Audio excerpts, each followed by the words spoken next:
Gravando. Ok, beleza. Estamos no ar, online e gravando. Bom dia, turma. Bom dia, senhores pais que nos acompanham. Nosso aulão chegou. Peço a vocês o seguinte, ó, tenha a mão aí, certo? Marca texto, é importante. Ou uma caneta, tá? Lapisinho. A apostila de geografia do volume 3 e a de história. Geografia e história hoje, revisão, tá certo? Pode falar aí. Só um instante, professor, que eu vou pegar esse material. Ok, Só um pouquinho. ok. Quem não está com as duas apostilas pode buscar, tá certo? Nós vamos até às 11 horas hoje. Esse tempo mais do que o suficiente. Gente, os amigos de vocês, né, que não estão assistindo essa aula, que vocês conhecem, têm mais amizade, claro, é evidente, né? Passem essas informações. Diga que a aula está gravada, que ela está no YouTube, mas daqui a pouquinho ela vai estar no nosso WhatsApp, junto com o roteiro de estudos, tá? Eu vou estar falando do roteiro também agora, porque toda vez que eu falar para vocês, vá na página tal, né? Aí você já marca a página, e eu vou pegar alguma informação de dentro daquele conteúdo, de dentro daquele capítulo, aquele capítulo, claro e evidente, ele faz parte do roteiro de estudo. Você não vai estudar a apostila toda, o professor está aqui para fazer a revisão exatamente, para você não enlouquecer com tantas provas, né, que chegaram todas de uma vez, né? Vai ser a única de revisão, né? Com certeza. Com certeza, pode ter certeza. Até porque eu não entendi aquela informação daquela reunião dos pais lá, ficou assim meio... Porque até agora o roteiro não apareceu. Mas como eu já estou dando a revisão para vocês, já vou dar o roteiro também. Se a prova for amanhã, beleza. Se for só para a semana que vem, a revisão está dada. E aí é bom que a gente se encontre de novo, né? Beleza? Tá, gente? Ó, todas as notas de vocês na segunda-feira também já vai estar disponível. Inclusive, já vai estar sendo anunciado quem ficou de recuperação, né? Eu vou passar esse final de semana... Pois aconteceu isso mesmo, né? Mas é por isso que eu estou dando essa aula agora de manhã, para poder, né, vocês terem essa informação. Gente, vamos lá. Geografia. Lá na página 3. Na página 3, ele anuncia lá sobre cartografia, anamorfose, croquis e mapas temáticos da América e da África. Deixa isso para lá, vamos para frente. E aí nós vamos ver lá sobre a análise espacial da África por meio de mapas. Aí nós temos lá embaixo, explorando os aspectos físicos do continente africano. Estou só dando uma apostila do 8º ano, volume 3, Geografia. Tá certo? Vou já começar a marcar para vocês, tá bom, gente? O que é que nós vamos... Em cima do que nós iremos trabalhar.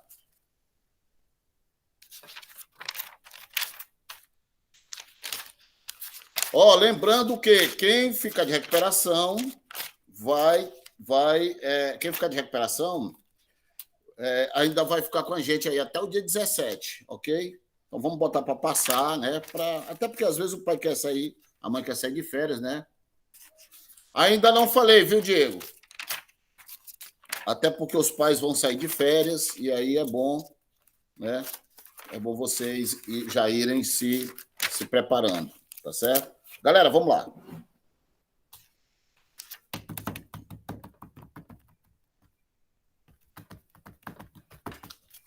Marquem aí, para o roteiro. É bom marcar ao lado, né?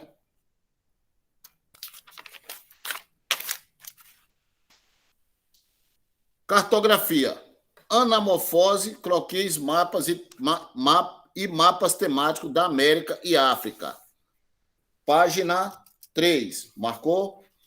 Esse aí é o roteiro de geografia, né? Esse aí é um conteúdo que você deve dar, né, uma lida, né? Uma lidazinha para que você possa se dar bem aí na sua provinha, tá certo? Vamos para a página 4. Marque aí a página 4, tá certo? Página 4. Lá em cima diz o seguinte, ó: as formas de representações podem ser transformadas ou distorcidas de acordo com as variáveis escolhidas para serem exibidas, né? E ela continua, as quais se caracterizam como anamorfose. Essa técnica, por sua vez, pode ser um meio utilizado por diversas ciências. A anamorfose geográfica, tá? Marquem aí na página 4, lá em cima, no segundo parágrafo.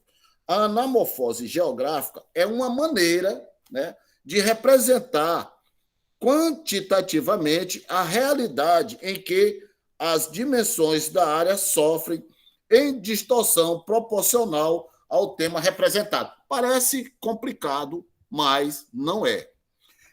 O que é que você tem que entender?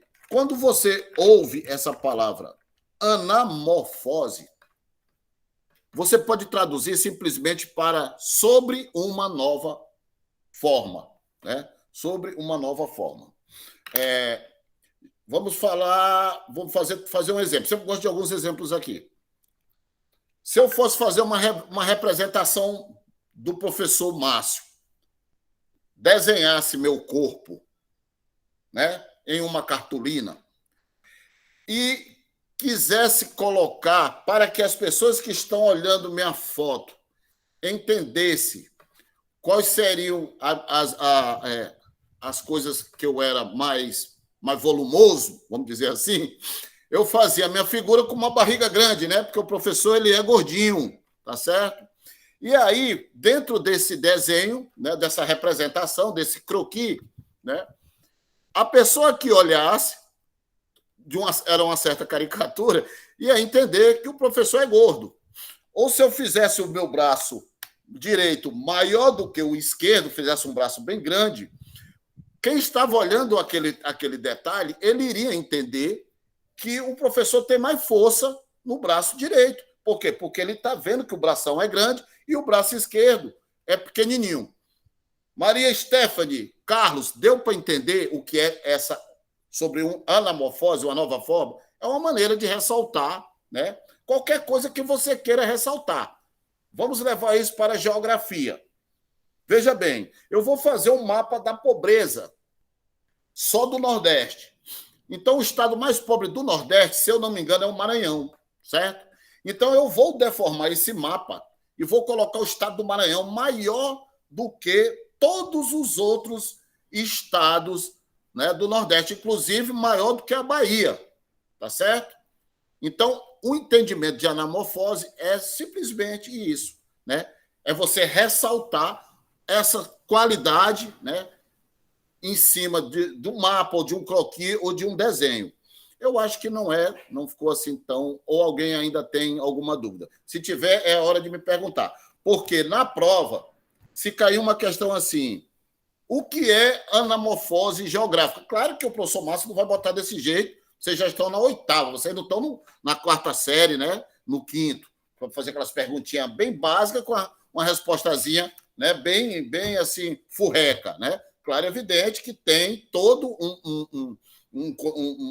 uma narrativa em cima para depois vir a questão. Mas a anamorfose geográfica é uma maneira de representar a realidade, tá certo?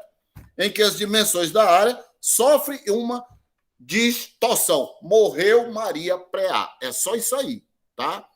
Anamorfose, repetindo, geográfica, é uma maneira de representar quantitativamente a realidade em que as dimensões da área sofrem distorção. É só isso e não mexe mais, como diz na Marinha do Brasil. Tá certo? Beleza? Então, vamos para frente. Essa foi a minha primeira dica.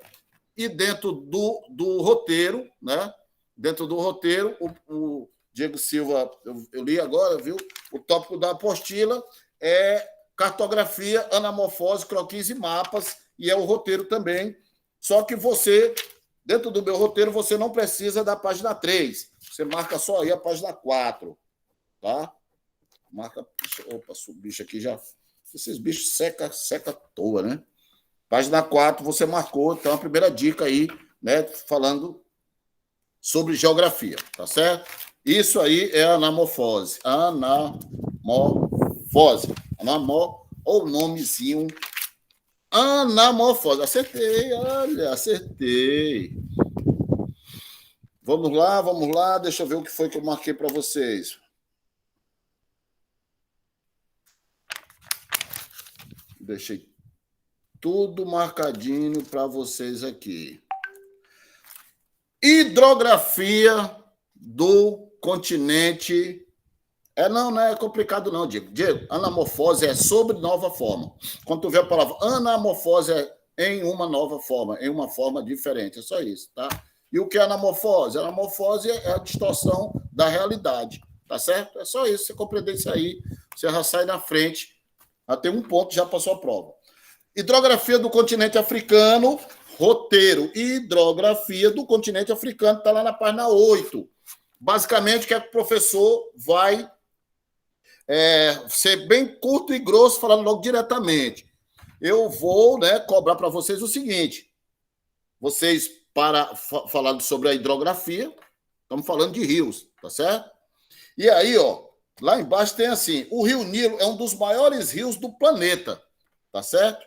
Sua extensão é aproximadamente 6.853 quilômetros. Não é importante você saber disso, mas você tem que saber que o Rio Nilo é um dos maiores rios do planeta, tá certo? Por quê? Nós estamos falando do Rio Nilo, porque nós estamos falando, dentro do nosso roteiro, sobre a hidrografia do continente africano. Então, o Rio Nilo, tá? Ele se encontra dentro do continente e é importante você saber que o Rio Nilo é um dos maiores rios do planeta, tá certo? O Rio Nilo ocupa mais de 3 milhões de quilômetros quadrados e abrange terras praticamente de... Olha o tanto de país que o Nilo passa. Uganda, Tanzânia, Ruanda, Quênia, República Democrática do Congo, Burundi, Sudão, Etiópia e, finalmente, o Egito. Então, é um rio gigante, tá certo? Então, dentro desses rios da hidrografia do continente africano, eu vou dar um certo privilégio, merecidamente, ao Rio Nilo. Tá? O Rio Congo é o segundo maior rio do continente africano, tá certo?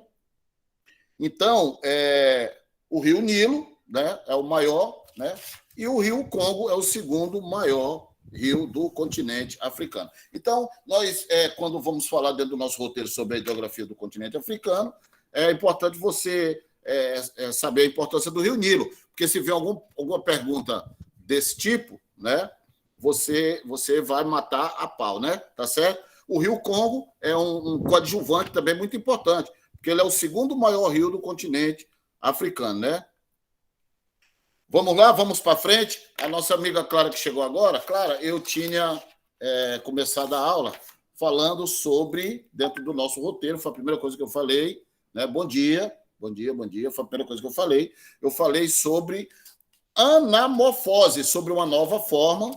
Ele entrou no roteiro, mas você só marca a página 4. A página 3 não me interessa. O importante é você saber que a anamorfose geográfica, o conceito de anamorfose geográfica, é a maneira de você representar a realidade em uma dimensão diferente. E aí eu expliquei para os seus amigos aí que se tirassem um croquis do professor, ressaltando a força do professor, ia fazer o professor com o braço direito 4 vezes maior do que o braço esquerdo. Se você olhar essa figura linda, entre aspas, do professor, você vai ver o seguinte: os meus braços são do mesmo tamanho, mas eu fiz esse desenho do braço direito grandão para que as pessoas que vejam essa anamorfose minha entendam que eu tenho mais força no braço direito, como poderia fazer eu com a barriga muito grande, para que as pessoas entendam que eu sou uma pessoa gorda, Tá certo? Beleza? Quando a gente leva isso para o lado da geografia, e nós vamos falar sobre os estados mais pobres do Nordeste, falando do Nordeste, a gente pega o estado do Maranhão e desenha o estado do Maranhão bem grandão, para que só olhando o mapa saiba que a pobreza maior não está no Ceará, nem no Piauí, nem na Bahia, mas está no Maranhão, porque o Maranhão, de cara, você já nota que ele está maior do que os outros na anamorfose, não faz parte da realidade. Então, o conceito de anamorfose é a realidade distorcida, transformada, tá? Voltei o assunto só para falar para a nossa amiga Clara, que chegou agora. Então, acho que deu para entender. Aqueles que não tinham entendido ainda, fica mais esse exemplo, tá certo? Aí nós fomos lá para frente, falando sobre sobre o continente africano, né? Sobre o continente africano, sobre a hidrografia do continente africano. Eu destaquei para vocês o Rio Nilo, não poderia ser diferente, tem que destacar o Rio Nilo, porque o Rio Nilo é um dos maiores do mundo, parece que só perde para o Rio Amazonas, né? Perdeu o trono dele, ele era o maior, ele perdeu o trono dele porque foi feito um levantamento novamente, né, da extensão do Rio Amazonas, e descobriu que o Rio Amazonas nascia na Cordilheira dos Andes, em um local, não sei quantos quilômetros a mais de distância do que se sabia antes. Aí o Rio Nilo perdeu o status de ser o maior rio do mundo, saiu do Guinness Book, entrou o Rio Amazonas, mas isso aí é uma outra parte da geografia, da história, né, também. Mas, se tratando de continente africano, que é o que vai cair na prova, o Rio Nilo tem que ser, vocês têm que ter conhecimento disso, e o coadjuvante nessa história, que é o Rio Congo, lá na página 9. Por isso que eu pedi aos seus amigos, e peço a você também, que dentro do nosso roteiro, marque, né, hidrografia do continente africano, página 8 e página 9. Vamos para frente, beleza? Aí já fomos aí umas 3 dicas, né, para a nossa prova, tá certo? Ok? Falando ainda dentro da África, né? Falando dentro da África ainda, vamos entrar para nosso roteiro também as formações vegetais do continente africano. E aí você coloca dentro do roteiro formações vegetais do continente africano. Vai ser repetida a página 9 e você vai marcar também a página 10, tá certo? Vai marcar a página 10. Por quê? Porque lá dentro,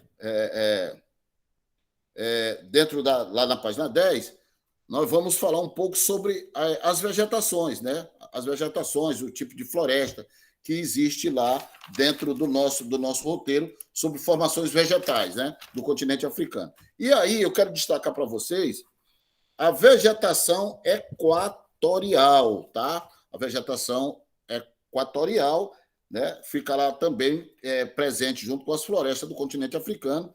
A vegetação equatorial, ela é tipicamente composta de árvores que podem atingir até 60 metros de altura. Suas copas se tocam e formam um dossel superior, né? Uma espécie de telhado que bloqueia a passagem da luz até o solo, o qual permanece sombreado e úmido. Nessas condições, as folhas que caem são rapidamente decompostas pela ação da umidade e dos decompositores, ou seja, dos fungos, né? Reintegrando-se ao solo como matéria orgânica. No que diz respeito à fauna, predominam animais de pequeno e médio porte, como diversas espécies de mamíferos, aves, répteis e anfíbios. Então, gente, essa vegetação equatorial deve ser uma coisa muito linda, né? Com essas árvores de 60 metros de altura, bem sombreada, né? Que é no estilo de fazer aquele filme de terror, né? Filme da bruxa ou do lobo que se esconde para pegar a Chapeuzinho, né? Que é uma floresta meio sinistra por baixo dela, em vista que a luz do sol não consegue atingir ela de uma maneira mais efetiva, né? Então, gente, nós estamos na página 10, tá? Página 10, Diego, se perdeu aí. Página 10, dando as dicas aí da nossa prova. Então, gente, dentro aí do tópico a formação vegetal do continente africano, né, a vegetação equatorial é surpreendente, tá? Ah, professor, o senhor já está dizendo que vai botar isso aí? Tô sim, vou, viu? Vou botar, tá certo? Beleza? Então, gente, entendam o que é a vegetação equatorial, claro e evidente que existe muitos tipos de vegetação na África, as florestas do continente africano, né, se localizam próximo à linha do Equador, então tem uma vegetação rica e diversificada. Só que a aula aqui é de revisão e eu não vou falar de toda a vegetação do continente, até porque o continente é enorme. Praticamente tem quase todo tipo de vegetação tem na África. Então, por isso que eu, como hoje é aula de revisão, eu falei especificamente, né, da vegetação equatorial. Ok? Morreu Maria Preá. Vamos para frente, gente, que atrás vem gente.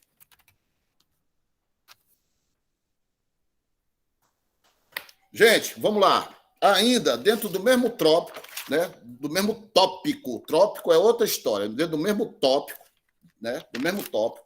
você vai lá na página 12, marque a página 12, certo? Marcou a página 12? Beleza. Então é o seguinte, vocês têm que entender, não é só, né, que geografia não é só decoreba, não. Tem que também saber interpretar texto para poder fazer uma prova com mais assertiva, tá certo? Então, lá na página 12, nós temos um exercício de sala. Quem respondeu o exercício de sala, né, tá ótimo.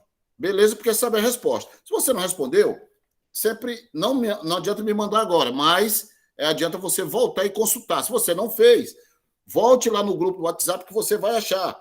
Por exemplo, quando o professor perguntou pelo nosso exercício qual era o objetivo da criação de parques ecológicos, né, lá nas áreas das savanas africanas. Gente, isso aí, a criação de um parque ecológico, em qualquer lugar do mundo, a finalidade da criação de um parque ecológico, com certeza, é a preservação, né, de alguma coisa.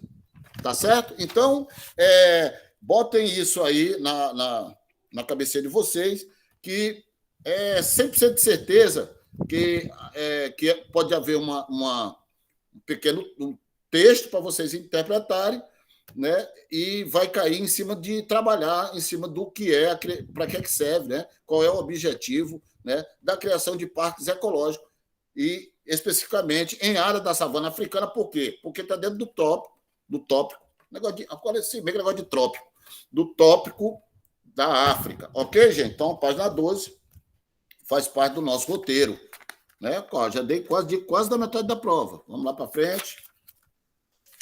Ok. Muito sobre a África, né? Muito sobre a África.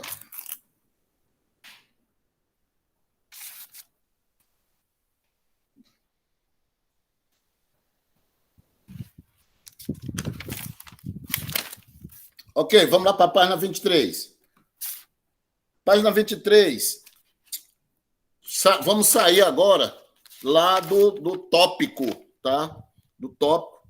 E nós vamos botar no roteiro análise espacial da América. Né? Análise espacial da América. Não precisa saberem a página, né? Não precisa saber a página, mas você precisa saber a dica que o professor vai lhe dar, que está lá na página 23. Agora você vai na página 23, tá certo? Beleza? Lá na página 23, desculpem, lá tem um exercício de sala. E lá na questão 6, foi pedido para descrever as principais características da agropecuária praticada na América do Norte. Né? Foi pedido para descrever as principais características da agropecuária praticada na América do Norte. Vocês sabem que a questão da prova são 5 questões, né? Da letra A à letra E, e ali, entre elas, vai estar, né, a descrição, né, da característica do tipo de agropecuária que é praticada dentro do tópico que foi pedido, que é a América do Norte. Então, claro e evidente que o aluno tem que saber qual é o tipo, né, qual é a característica da agropecuária praticada na América do Norte. Professor, qual é o tipo da agropecuária praticada na América do Norte? Não sei, não vou dizer mais. Nós já falamos em aulas passadas, agora a aulazinha de revisão é para vocês realmente. Eu falei que geografia não é só decoreba, realmente precisa que você saiba, né, quais são as principais características da agropecuária praticada na América do Norte. Professor, por que você escolheu perguntar de novo na prova uma coisa que já estava no exercício? Porque foi pouquíssimas as devolutivas, né, em cima desse exercício de sala lá da página 23. Então, o professor ficou zangado, revoltado com vocês, porque não me responderam, e resolvi colocar na prova de vocês aí. Mas gente, é mais uma oportunidade, né, de vocês aprenderem. A agropecuária da América do Norte, né, ela vai tratar aí dos cinturões produtivos, tá certo? E isso aí cai nos vestibulares, cai nos concursos que vocês vão fazer no futuro, né? Então, exatamente, Maria Gomes, depois da página 10, foi a página... Você botou o quê? 12 também, e depois 23, tá? Anote aí, 23, marque a 23 também, tá ok? Tá certo? Olha, o roteiro vai para o nosso grupo do 8º ano do WhatsApp, tá certo? Só que vai lá para as 4 horas da tarde, que o tio hoje está cheio de coisa para resolver. Mas o roteiro vai lá para as 4 horas da tarde. Mas o importante é que se você assistir essa aula, para que roteiro, né? A aula já está dizendo tudo aqui. Mas, é claro e evidente, o roteiro tem que existir, né? Eu não vou pedir para vocês fazerem uma prova sem o roteiro. Então, daqui a pouco, o roteiro vai estar lá no WhatsApp. Não se preocupe. Assim como essa aula está sendo gravada e também estará no WhatsApp daqui a pouco, que ela demora a carregar. E aí eu peço a vocês que, por favor, ajudem os amigos. Passem esta aula para os amigos que não e as amigas que não estiveram presentes aqui no Meet. Tá bom, gente? Ajudem seus amigos aí, porque Deus é bom para quem é bom com os irmãos, né? Então, você ajuda seu irmão e Deus ajuda você. Tá certo? Vamos para frente. Vamos para frente? Não, vamos para trás agora. Beleza. Ó, lá na página 19, marque aí a página 19. Fiz aquela pergunta lá da página 23, aí lá na página 19, embaixo, diz assim, ó. Na América do Norte, a agropecuária é praticada segundo os mais modernos padrões de produtividade por meio de métodos intensivos, né? E com investimento em pesquisas que possibilitam melhorias consideráveis do setor. Aí o professor vai e coloca como é praticada a resposta do exercício. Está aqui, acabei de dar. Na América do Norte, a agropecuária é praticada segundo aos modernos padrões de produtividade por meio de métodos intensivos e com investimento em pesquisas que possibilitam melhorias consideráveis no setor. Né? Devido a essa modernização, os norte-americanos se tornaram responsáveis por grande parte da produção mundial de alimento, certo? E aí, estou na página 19, tá? Você vai ter que também saber o seguinte, os norte-americanos eles se tornaram responsáveis por grande parte da produção mundial de alimentos, destacando nas seguintes culturas. Olha aí o marca-texto. Trigo, milho, soja, laranja, café. Café? O professor botou café? Não, acho que não tem café, não. Café é o Brasil. Então, se tivesse café no meio deles aqui, estava errado. Você não ia marcar, né? Então, vamos lá. Trigo, milho, soja, laranja. Ok? Certo? Beleza, Diego? É isso aí, tá? Trigo, milho, soja e laranja. Morreu Maria Preá. Beleza, galera? Bora para frente. Tá aí a dica, tô dando as dicas tudo da prova aí.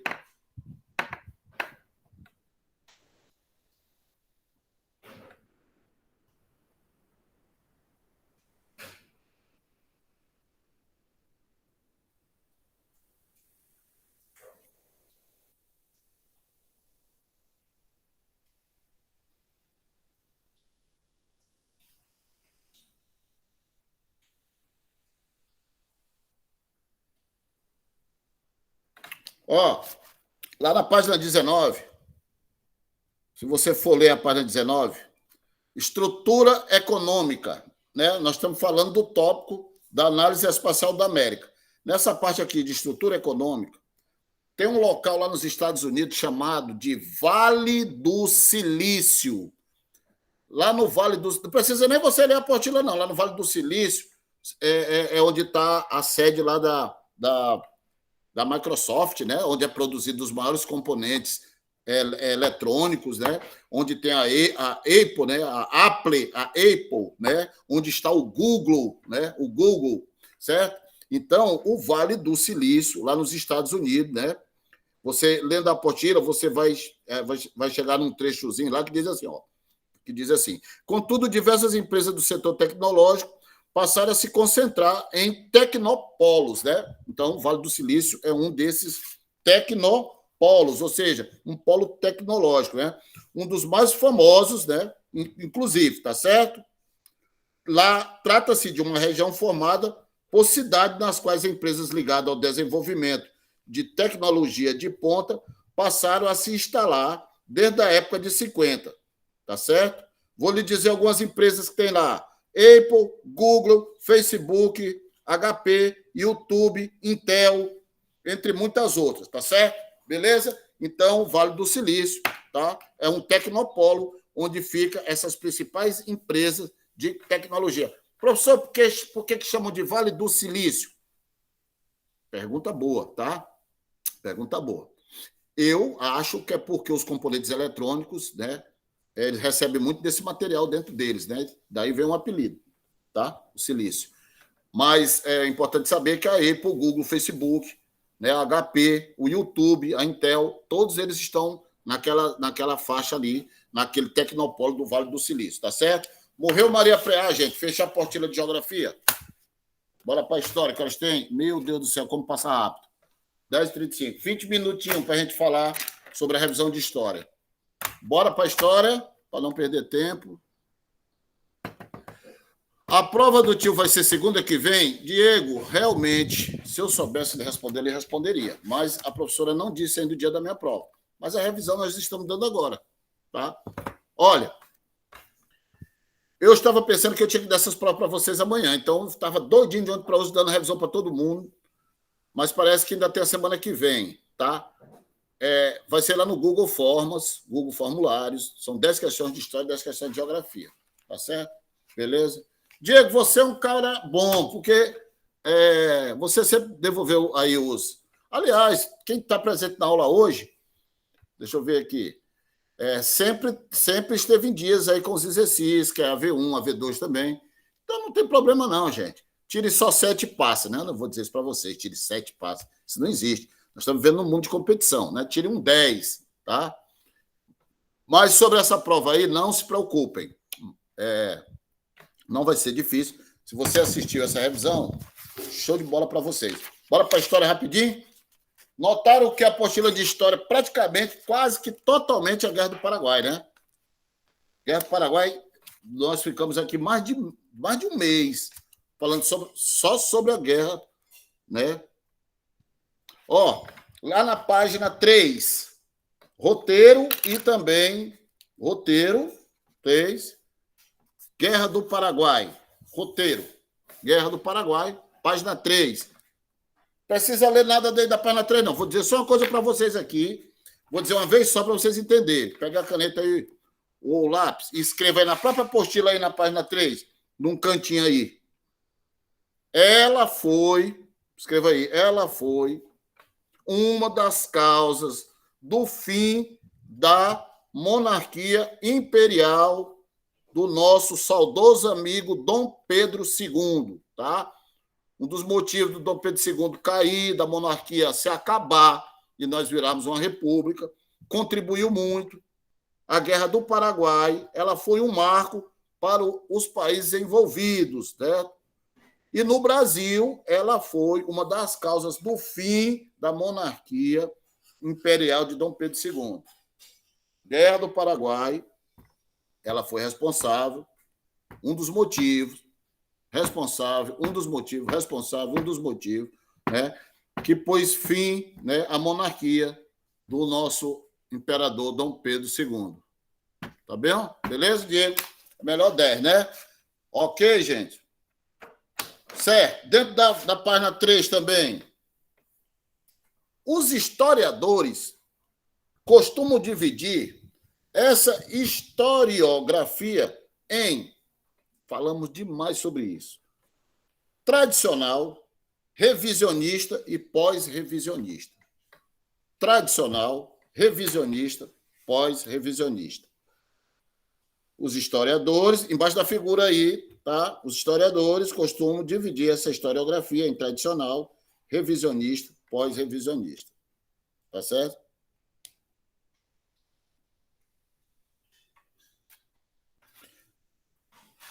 Dentro da historiografia tradicional, você tem que entender o seguinte, né? Lá nos anos de 1960, foi escrito os primeiros relatos, os historiadores começaram a botar nos livros escolares, né, nas apostilas escolares, a história da Guerra do Paraguai. E eles, quando eles colocaram a história da Guerra do Paraguai, eles mostraram o presidente, né, do Paraguai, Francisco Solano Lopes, como um ditador um facínora e o principal responsável pelo conflito, né? Devido a ele ter uma personalidade megalomaníaca, sedenta de poder, tá certo? Ok? Além disso, essas narrativas enaltecem os feitos dos líderes militares. Então, eu quero que vocês entendam o seguinte. Existem 3 maneiras de contar, de falarmos sobre a Guerra do Paraguai.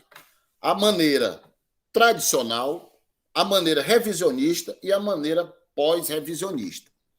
Nós estamos falando da mesma coisa, que é a Guerra do Paraguai. Na maneira tradicional, nos primeiros livros de história, os historiadores contavam que o único cara que fez com que os países entrassem em guerra foi o próprio Solano Lopes. Porque o Solano Lopes ele era um fascínaro, um ditador, um cara perigoso, né, que queria dominar o mundo. Era tipo um Hitler, certo? Tradicionalmente, tinha-se essa história. Você vai ver nas próximas páginas, né, que veio a revisionista. Os outros historiadores chegaram e falaram assim, não, cara, não é isso não. A culpa não foi só dele. A Inglaterra, por baixo dos panos, estava dando dinheiro para o Brasil e para a Argentina, para eles destruírem o Paraguai. Não é desse jeito tradicionalmente que se fala, não. E depois chegou outros historiadores pós-revisionistas que disseram assim, gente, a culpa não é só da Inglaterra, não. O Brasil tem culpa nisso aí também, porque o Brasil tinha aquela canalice de querer tomar o Uruguai e tal. Então, são 3 maneiras de contar a mesma história, né? Particularmente, eu vou bater em cima da maneira tradicionalista, que diz que não é que eu goste mais disso, estou dizendo que eu estou trabalhando, vou trabalhar com a maneira tradicional, onde diz que o Solano Lopes é um megalomaníaco sedento de poder. Tá certo? Beleza? Entendeu? Para o bom entendedor, minha palavra basta. As dicas estão chegando aí, gente. Beleza? Então, aí a Guerra do Paraguai, né, marquem aí dentro do roteiro, Guerra do Paraguai, página 3. Certo? Página 3. Ok. Vamos lá para frente. Rapaz, realmente foi muita coisa, né?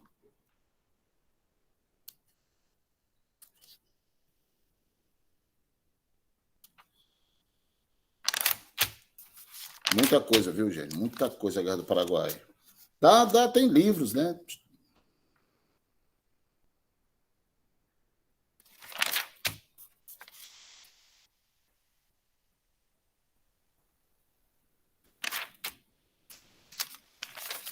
Questão Christen. Agora, a questão Christen, nem falamos muito sobre a questão Christen, deixamos passar a questão. Vamos lá para frente.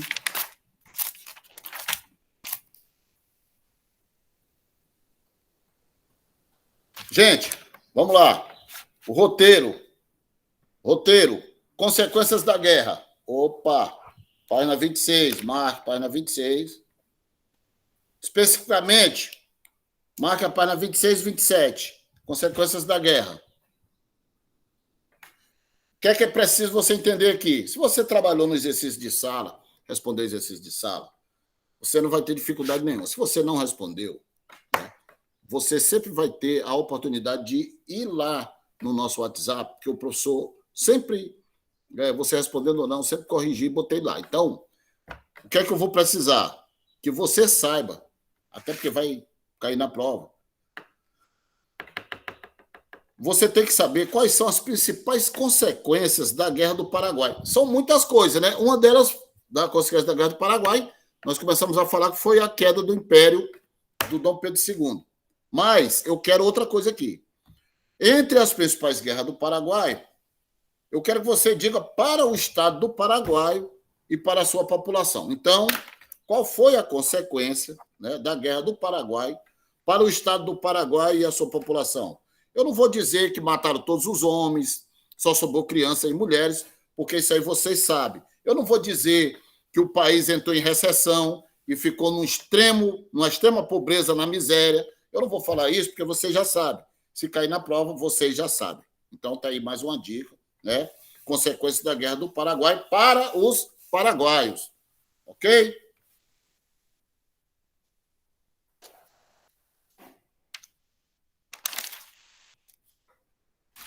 Outra coisa é que você não pode sair da Guerra do Paraguai sem saber disso, né? Você tem que ser capaz de explicar por que lá no final da Guerra do Paraguai, aquelas tensões, aquelas disputas por território que o Brasil tinha com a Argentina tinha com o Uruguai tinha com o Paraguai tinha com o Brasil tinha com o Uruguai. Por que aquelas tensões que eram motivos de celeuma, por que elas diminuíram, né? Elas diminuíram, né, lá naquela região ali da Bacia do Prata, né? Tem muitos motivos, né? Eu acredito porque com a demarcação dos limites territorial de cada país, não tinha mais motivo desses conflitos existirem. Então, dentro lá das consequências da guerra, na página 27, nós temos mais duas dicas super quentes aí para vocês, tá? Se vocês souberem a resposta, vocês também estão na frente há anos-luz, né? À frente aí na sua 10h46. Meu Deus do céu. Vamos lá. Na sua prova.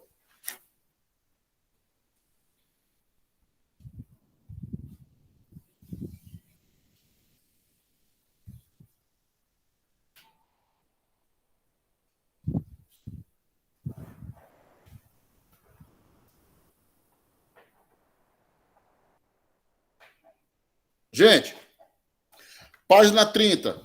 Tópico: América lá no século XIX. Ok? Página 30. Página 30. Marquem aí. Página 30.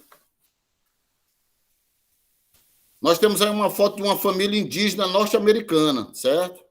Eles estão aí praticamente se retirando, né? Estão andando numa estrada. Aí vem um enredo lá. A grande expansão territorial dos Estados Unidos, principalmente após a colonização das 13 primeiras colônias na costa litorânea, permitiu que os colonos tivessem acesso à propriedade da terra, o que evitou a concentração do poder produtivo e econômico na mão de grupos de latifundiários. Principal elemento da origem das desigualdades sociais que se constituíram ao longo dos séculos no processo de colonização da América Latina. Tá certo? Então, com a estruturação desses colonos no litoral, né, com as 13 colônias, eles começaram a ir para dentro do continente americano, né? E hoje, você olhando o mapa dos Estados Unidos, você vê que com 52 estados, ele vai do Oceano Atlântico até o Oceano Pacífico, né? Lá no Golfo da Califórnia, na cidade de São Francisco, tá certo? Essa expansão foi chamada de Corrida para o Oeste, Marcha do Ouro e por aí vai, né? Então, o que vocês precisam saber que o que motivou essa entrada, né, da turma das 13 colônias até chegar ao Pacífico foi a descoberta de ouro, né? O cara sempre tem que ser movido por essas coisas, pela ganância, né? Mas foi descoberta de ouro lá no Golfo da Califórnia, que fez com que impulsionou, né? Deu essa força para que esse processo de colonização saísse de 13 colônias para chegar a 52 estados como é hoje, tá? Então, são aí o vil metal, né? A descoberta de ouro no Golfo da Califórnia. Olha que dica boa, beleza? Morreu Maria Preá, vamos para frente? 10 minutinhos, dá tempo.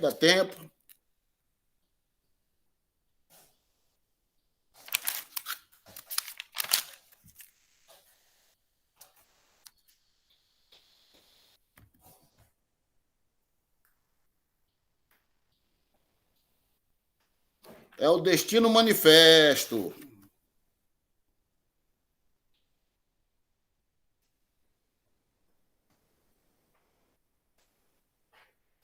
Gente, tudo isso que o professor acabou de falar pode ser comprovado lá na página 36, tá?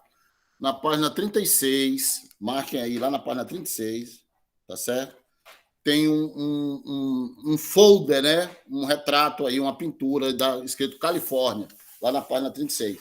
Aí embaixo desse folder está exatamente tudo que o professor falou, tá certo? E tem um homem garimpando aí na região da Califórnia, em 1860 também, tá? Só para endossar o que o professor falou. A retirada e a remoção das nações indígenas das suas terras significaram uma violência simbólica e cultural muito forte, já que o uso dos territórios representava a base do mundo indígena. Então, marquem isso aí que o professor acabou de falar. Embaixo desse garimpeiro aí, ó, né? Aí, aqui embaixo desse garimpeiro já tem mais uma questão aí, tá certo? O que é que significou para a retirada, né? O que é que significou a remoção, né? O que é que significou, né? Que essas nações indígenas fossem deportadas de suas terras, né? Uma violência, né? Simbólica e cultural, tá certo? Muito forte, já que o uso, né? Do chão, né? Do território representava a base do mundo indígena, tá certo?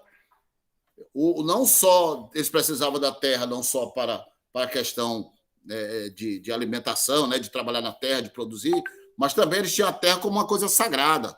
Tá? Então, realmente foi essa remoção dessas nações indígenas, né, significou uma violência simbólica também, né, porque eles cultuam também a terra como se fosse Deus, né, um Deus para ele, né? Tem a ver com a religião. Então, nós temos aí mais uma dica da nossa prova. Não esqueçam, lá na página 36. Ok, gente? Ok. Vamos lá. Dica final, para vocês ir descansar. Vocês têm que saber, né, entre esses movimentos que surgiram lá, né, depois da Guerra Civil Estadunidense, né, o Sul perdeu, tá certo? A escravidão foi abolida depois da Guerra Civil, né? Da Guerra da Secessão, certo? Os estados do Sul eram mais racistas e lá eles tinham uma organização que começou a tocar fogo em cruz, né? no quintal dos outros e atacar pessoas negras nas ruas, inclusive enforcou muito negro, né? É a Ku Klux Klan, tá certo? Então você tem que saber o que é a Ku Klux Klan, tá certo? Você vai definir para mim, você vai dizer que era um grupo terrorista, se você acha que é, tá? Qual era a finalidade dela, qual era a ideologia dela, tá certo? Então, não esqueçam, né, de estudarem um pouquinho, né, sobre a Ku Klux Klan, olha o nomezinho. KUKLUX KLAN. Professor, está onde? Página 42, Marque. Página 42. Roteiro: reconstrução pós-guerra, racismo e Ku Klux Klan. Pronto, vou dar agora pulo do gato. Quando se fala em Ku Klux Klan, os homens que andavam parecendo uns fantasmas, vestidos num lençol, uns abestados, né? Se você vê nas alternativas de marca lá, sabe de uma coisa? A Ku Klux Klan era ligada ao racismo, tá? Racismo. Pode falar, Carlos. Fala, Carlos. Carlos levantou a mão. Diga.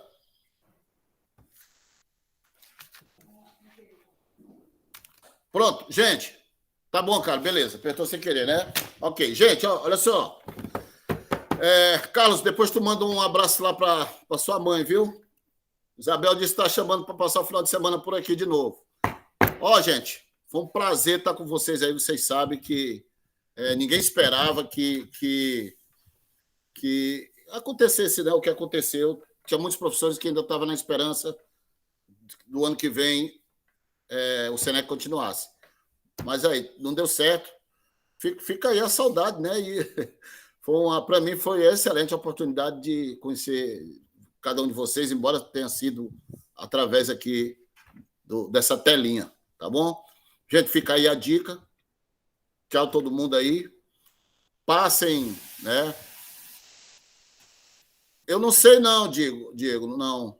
Não, vou não, acho que não, tá? E aí, passem minha aula, que daqui a pouco vai estar disponível para os outros alunos que não puderam assistir. Tchau, gente. Um abraço a todos. Fique com Deus. Tchau, tio. Tchau.